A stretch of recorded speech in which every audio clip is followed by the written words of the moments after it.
Hello and welcome. This is Akanksha and you're watching HW News English. On the occasion of 78th Independence Day, let's discuss a bit about how the preamble came into being, how the words and the terms socialist and secular added under the leadership of Indira Gandhi, and the debate in today's time to remove that. Let's get right into it. The preamble to the Constitution of India was enacted on November 26, 1949 and came into force on January 26, 1950, which is India's Republic Day. It was based on Jawaharlal Nehru's objectives resolution which he presented to the Constitution Assembly on December 13, 1946 and which the Assembly accepted on January 22, 1947. In the turbulent political landscape of mid-1970s, India's then Prime Minister Indira Gandhi made a significant mark on country's constitution. The inclusion of the terms socialist and secular in the preamble through the 42nd Amendment of 1946 strategic move, both politically and ideologically. This decision, however, has sparked debate for decades and remains a contentious issue even today. The story begins soon after the sudden demise of Prime Minister Bahadur Shastri. A power struggle ensued within the Congress party, pitting Indira Gandhi against the party's old guard, known as syndicate. The internal conflict led to a split in the party, with Indira Gandhi taking the charge of fraction that sought to reshape India's political and economic narrative. In an effort to consolidate her position and distinguish her leadership from the past, Indira Gandhi embraced the socialist rhetoric. She doubled down on the Soviet-inspired centrally planned economy that had been a hallmark of her father Jawaharlal Nehru's tenure. By doing so, she aimed to secure a loyalty of the working class and the rural poor, groups that were critical to her political base. The shift towards the socialism wasn't merely economic strategy, but also a means to establish her ideological identity within the divided Congress and rapidly changing India. When Indira Gandhi declared a state of emergency in 1975, a period marked by severe political repression and curtailment of the civil liberties, she faced mounting criticism from both the political opponents as well as the public. It was during the controversial period that the 42nd Amendment was enacted.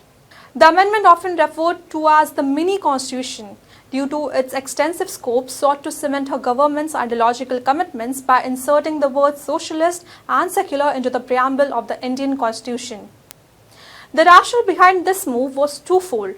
Firstly, it was intended to legitimize the socialist policies that had been central to Indira Gandhi's economic agenda.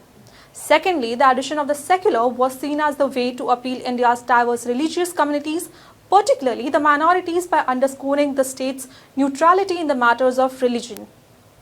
However, this decision was not without detractors. The inclusion of these terms were debated even before the Constitution was originally adopted in 1950. Dr. B.R. Ambedkar, the principal architect of the Constitution, had opposed their inclusion in the preamble, arguing that the socialist principles were already encapsulated in the directive principles of the state policy. He believed that the explicitly stating them in the preamble would limit the freedom of future generations to determine their own economic path. The framers of the Constitution, in the collective wisdom, also felt that India's secular credentials were inherently understood and did not require explicit mention in the preamble. Fast forward to today, the 42nd Amendment remains a flashpoint in the Indian politics.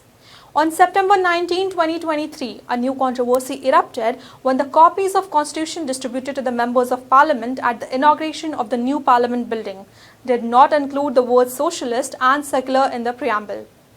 Congress leader Adhir Ranjan Chaudhary and the opposition figures were quick to voice their concerns, accusing the ruling Bharatiya Janata Party of attempting to rewrite history and undermine the constitutional values that were guided India for decades.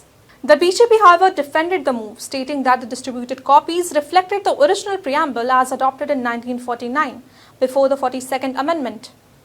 The party had long opposed the inclusion of these terms, arguing that they were superfluous and added purely for political reasons.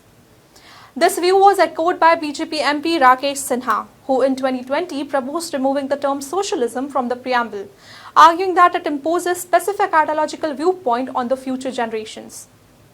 Despite the ongoing controversy, it is important to note that the Supreme Court of India was upheld the validity of 42nd Amendment, affirming that the terms socialist and secular are integral to the Constitution's philosophy. The preamble is more than just an introduction to the Constitution. It is a vision statement that encapsulates the ideals and aspirations of the diverse and democratic India. That's all for this report. Till then, keep watching HW News English and also download our app HW News Shorts for the latest news and updates. Stay ahead with our cutting-edge news app. Instantly access the latest shorts in just 1 minute and breaking news in just 50 words. Download now for a smarter, faster news experience.